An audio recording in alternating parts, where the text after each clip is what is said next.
Hello everyone.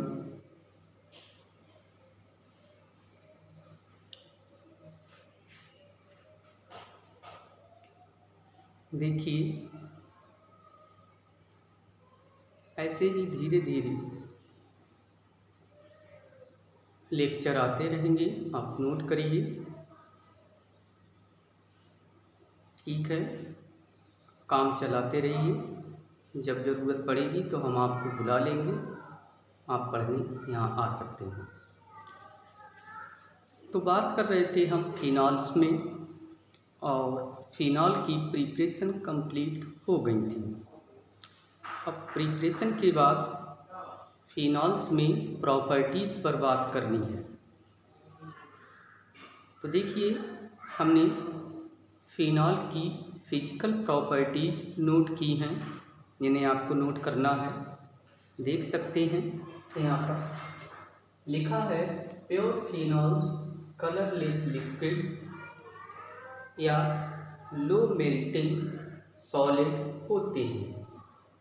Pure जब phenol रहेंगे तो प्योर फिनॉल कलरलेस लिक्विड होंगे या लो मेल्टिंग सॉलिड, यानी बहुत कम टेम्परेचर पर मेल्ट होने वाले सॉलिड होते हैं। कहते हैं कि इनको एयर एंड लाइट में खुला रख देते हैं तो ये रेड या पिंक हो जाते हैं।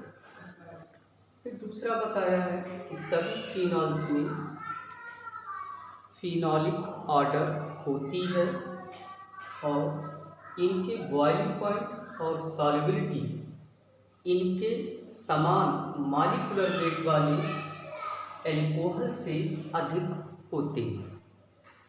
ये थी इनकी फिजिकल प्रॉपर्टीज़। अब बात करेंगे केमिकल प्रॉपर्टीज़ पर। तो केमिकल प्रॉपर्टीज़ में एक पॉइंट हमने डाला है, इलेक्ट्रोफिलिक सब्स्टिट्यूशन रिएक्शन, जिन्हें आप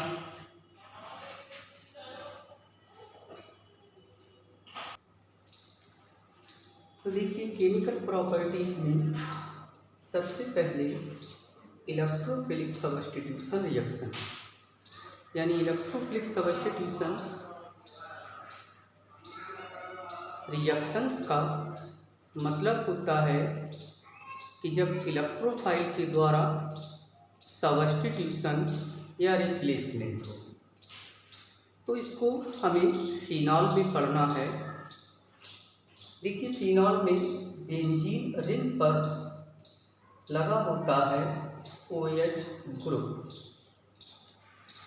OH ग्रुप के बारे में आपने पढ़ रखा होगा पार्ट 1 में कि यह एक आर्थो पैरा डायरेक्टिंग ग्रुप है, यानी इसकी प्रेजेंस में जब भी कोई इलेक्ट्रोफाइल बेंजीन रिंग पर अटैक करेगा तो वो आर्थो पर या पैरा पोजीशन पर लिंक होगा। यानी कह सकते हैं कि जब कोई ortho para directing group benzene ring पर लिंक होता है तो दो आइसोमर बनते हैं, एक आर्थो आइसोमर और एक पैरा आइसोमर। देखिए, सबसे पहले हम करा रहे हैं इलेक्ट्रोफिलिक सब्स्टिट्यूशन रिएक्शन में हैलोजिनेशन। हैलोजिनेशन दो प्रकार से है फिनॉल का। एक ए पॉइंट जिसमें हम 0 डिग्री सेल्सियस पर ब्रोमीन की लेस अमाउंट के साथ फिनॉल की रिएक्शन कराएंगे, तो यहाँ से एक इलेक्ट्रोफाइल Br पॉजिटिव निकलेगा, जिसकी कुछ अमाउंट आर्थो पर लगेगी और कुछ अमाउंट पैरा पर लगेगी। तब दो आइसोमर बन जाएंगे, आर्थो ब्रोमोफिनॉल, दूसरा पैरा ब्रोमोफिनॉल। ये है 0 डिग्री सेल्सियस पर जब ब्रोमीन की लेस अमाउंट लेंगे।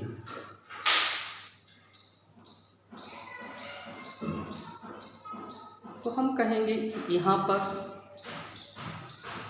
बेंजीन के कार्बन से लिंक हाइड्रोजन को इलेक्ट्रोफाइल Br पॉजिटिव के द्वारा रिप्लेस कर दिया गया, अगर मैकेनिज्म देखा जाएगा। यहाँ पर पैरा पोजीशन पर लिंक हाइड्रोजन को Br पॉजिटिव इलेक्ट्रोफाइल के द्वारा रिप्लेस किया गया है।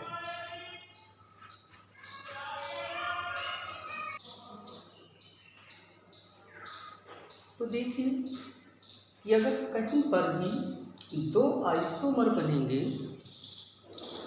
तो आप उस रिएक्शन को बैलेंस करने की कोशिश नहीं करेंगे, ठीक, क्योंकि इसमें जो इलेक्ट्रोफाइल बनता है उसकी कुछ अमाउंट आर्थो पर और कुछ अमाउंट पैरा पर लगेगी।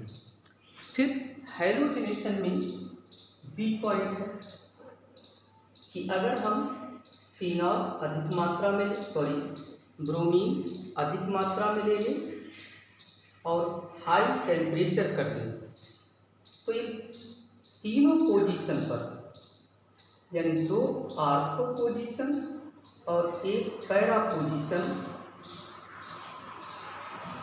पर सब्स्टिट्यूशन हो जाएगा। ये देखिए तीनों पोजीशन से 3 हाइड्रोजन हटाए, 3 ब्रोमीन, 3 HBr। तो ये पहली पोजीशन, फिर ये दूसरी, ये तीसरी, ये चौथी, ये पांचवी, ये छठी। नाम देखिए, दूसरे पर लगा है, चौथे पर लगा है, छठे पर लगा है ब्रोमीन, तो ट्राई ब्रोमो फिनॉल। ये इलेक्ट्रोफिलिक सब्स्टिट्यूशन रिएक्शन में पहला पॉइंट है जिसमें हमने फिनॉल का हैलोजनेशन ब्रोमीन के द्वारा कराया है, जिसे हम ब्रोमिनेशन भी कह सकते हैं, ठीक। और भी रिएक्शन है, अभी आ रही है आपके सामने। फिर देखिए अगला इलेक्ट्रोफिलिक सब्स्टिट्यूशन रिएक्शन नाइट्रेशन। वैसे ही है, ए पॉइंट फिनॉल ले लेंगे, पहले डाइल्यूट नाइट्रिक एसिड लेंगे, कंसनट्रेट H2SO4 की प्रेजेंस में रिएक्शन होता है, नाइट्रेशन होता है, जानते हैं। तो यहाँ से NO2 पॉजिटिव इलेक्ट्रोफाइल निकलेगा, जो आर्थो पर लगेगा तो आर्थो आइसोमर, और जब पैरा पर लगेगा तो पैरा आइसोमर। नाम लिख देंगे, आर्थो नाइट्रोफिनॉल और दूसरा पैरा पर लगा पैरा नाइट्रोफिनॉल, ठीक। फिर बी पॉइंट है, बी पॉइंट में आप ज़्यादा मात्रा ले लें कंसनट्रेट नाइट्रिक एसिड की, नाइट्रेशन कराएंगे कांक H2SO4 की प्रेजेंस में, तो यहाँ से बेटा तीनों पोजीशन पर नाइट्रेशन होगा, यानी दो आर्थो पोजीशन और एक पैरा, तीनों जगह से एक एक हाइड्रोजन हटेगा, 3 हाइड्रोजन हटेंगे, 3 OH बचेंगे, मिलकर बना लेंगे 3H2। ये हो जाएगा 2, 4, 6 पोजीशन पर ट्राइनाइट्रोफिनॉल, जिसे हम कहते हैं पिक्रिक एसिड। फिर है अगला electrophilic substitution reaction sulphonation. Sulphonation के लिए आप फिनॉल को केवल कांक H2SO4 के साथ हीट करेंगे, तो हीट करेंगे तो यहाँ से इलेक्ट्रोफाइल के रूप में सल्फोनिक एसिड ग्रुप यानी SO3H निकलेगा, जो आर्थो का हाइड्रोजन हटाएगा, यहाँ पर लिंक होगा, तब ये आइसोमर बनेगा, और एक में पैरा पोजीशन पर लिंक होगा, तब ये आइसोमर बनेगा। अब इसके नाम की बात आती है कि नाम लिखा है ortho hydroxy benzene sulphonic acid. तो देखिए अगर हम फंक्शनल ग्रुप्स या ग्रुप्स के लिए सीनियरिटी टेबल देखें तो सीनियरिटी टेबल में ये SO3H यानी सल्फोनिक एसिड ग्रुप अब बड़ा हो गया और ये छोटा हो गया, तो पहली पोजीशन ये हो जाएगी, राइट। आप पढ़ते हैं कि बेंजीन पर जब SO3H ग्रुप लगा होता है तब उसका नाम होता है बेंजीन सल्फोनिक एसिड। अब इस ग्रुप के रेस्पेक्ट में ये हो गया छोटा, जिसे अब पढ़ा जाएगा हाइड्रोक्सी, तो इसकी पोजीशन में ये आर्थो हो गई, ये वाली मेटा, और सामने की पोजीशन पैरा, राइट। तो अब ये आर्थो पर पहुंच गया तो इसका नाम ortho hydroxy benzene sulphonic acid, इसमें ये मेल पोजीशन हो गई, इसके रिस्पेक्ट में OH पैरा पोजीशन पर, तो para hydroxy benzene sulphonic acid. अगली electrophilic substitution reaction Friedel Craft alkylation. Alkylation है बेटा फ्रीडल क्राफ्ट, जिसमें कैटालिस्ट एनहाइड्रस AlCl3 लेंगे और हाँ अल्काइल हैलाइड की फॉर्म में मिथाइल क्लोराइड लेंगे, तो यहाँ से CH3 पॉजिटिव इलेक्ट्रोफाइल एक आर्थो पर लगेगा, एक पैरा पर। ये दो आइसोमर प्राप्त होंगे जिनका कॉमन नेम होता है, इसका नाम आर्थो क्रीसॉल और इसका नाम पैरा क्रीसॉल, राइट। वहीं इलेक्ट्रोफिलिक सब्स्टिट्यूशन रिएक्शन, इसके बाद इलेक्ट्रोफिलिक सब्स्टिट्यूशन खत्म हुई। अब हम बात करेंगे, ये सब कुछ चल रहा था कैपिटल A पॉइंट में, आगे बात करते हैं।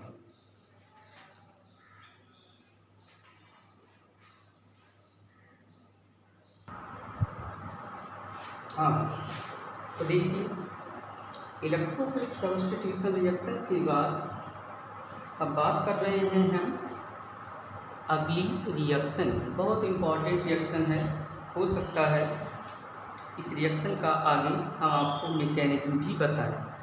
रिएक्शन का नाम कोल्बे रिएक्शन या ऐसे भी आता है कोल्बे स्मिथ रिएक्शन, ठीक है। थोड़ी आप वॉइस में प्रॉब्लम हो रही होगी, जस्ट सेकेंड।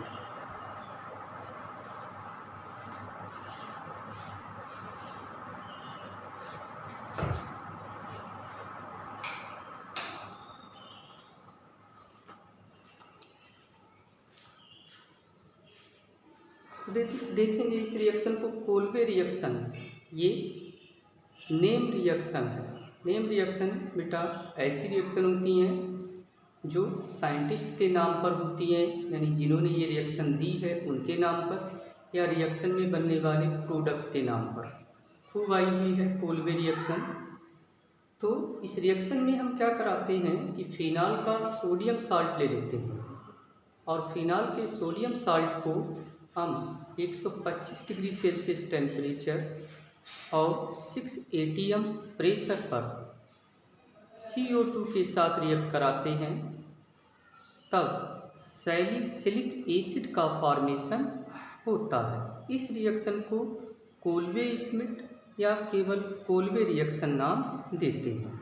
आप रिएक्शन को समझ सकते हैं, समझने के लिए कुछ खास है नहीं, लेकिन आती बहुत है। ये देखिए हमने ले लिया फिनॉल, राइट। इसका सोडियम साल्ट बनाएंगे, इसका नाम हमने लिख रखा है ऊपर सोडियम फिनॉक्साइड।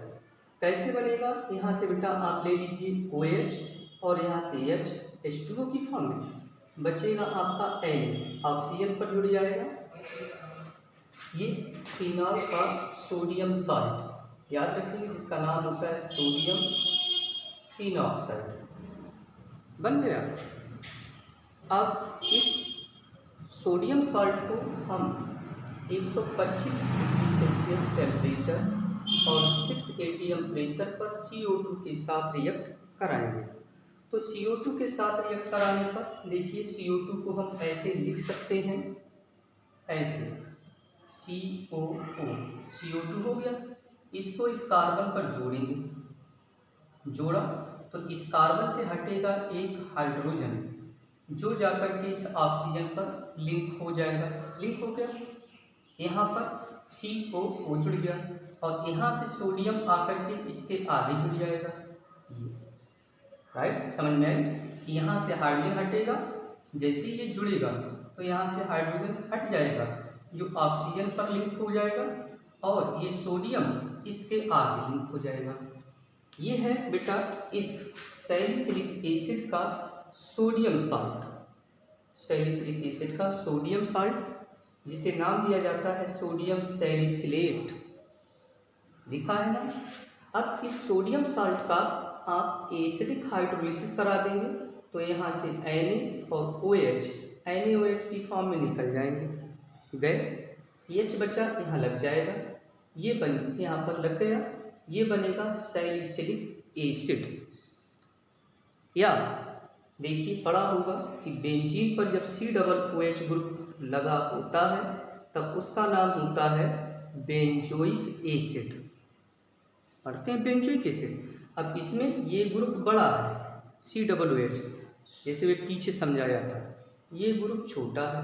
तो ये जो OH ग्रुप है ये COOH ग्रुप की रेस्पेक्ट में आर्थो पर पहुंच गया। देखिए ये पहली पोजीशन हो जाएगी और उसके बाद की पोजीशन आर्थो, फिर ये मेटा और सामने की ये पोजीशन पैरा हो जाएगी। तो आर्थो पर हाइड्रोक्सी ग्रुप बेंजोइक एसिड में लगा, तो इसका दूसरा नाम होगा आर्थो हाइड्रोक्सी बेंजोइक एसिड। आया ना? ऐसे नॉमेनक्लेचर सीखेंगे तब जा कर के काम चलेगा। तो बहुत अच्छी रिएक्शन है, मोलवे रिएक्शन हो सकता है कल भी लेक्चर हम डालें। हाँ, जब तक इतनी रिएक्शन नोट करिए। Okay bye. आया भैया?